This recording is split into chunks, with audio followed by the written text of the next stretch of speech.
মুহূর্তেই ধ্বংস হয়ে গেল নেপাল। কিছু দুর্যোগ আসে ধীরে ধীরে, আর কিছু দুর্যোগ আসে চোখের পলকে, কাউকে প্রস্তুত হওয়ার সুযোগটুকুও দেয় না। পাহাড়ি হরকা ঢল আর ভয়াবহ ভূমিধস ঠিক তেমনই এক নির্মম দুর্যোগ। মুহূর্তের মধ্যেই পাহাড়ের বুক চিরে নেমে আসে পানির স্রোত, সেই স্রোতের সঙ্গে ছুটে আসে কাদা, পাথর আর মাটির বিশাল স্তর। যে রাস্তা দিয়ে কিছুক্ষণ আগেও মানুষ চলাচল করছিল, সেখানে নেমে আসে ধ্বংসের ছোঁয়া। হরকা ঢলের পানির গতি এতটাই ভয়াবহ হতে পারে যে মানুষ অনেক সময় বুঝে ওঠার আগেই সব কিছু ভেসে যায়।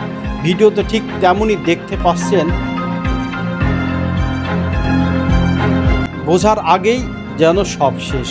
আর যখন এর সঙ্গে যোগ হয় ভূমিধস, তখন পাহাড়ি জনপদ পরিণত হয় এক ভয়ঙ্কর ধ্বংসস্তূপে।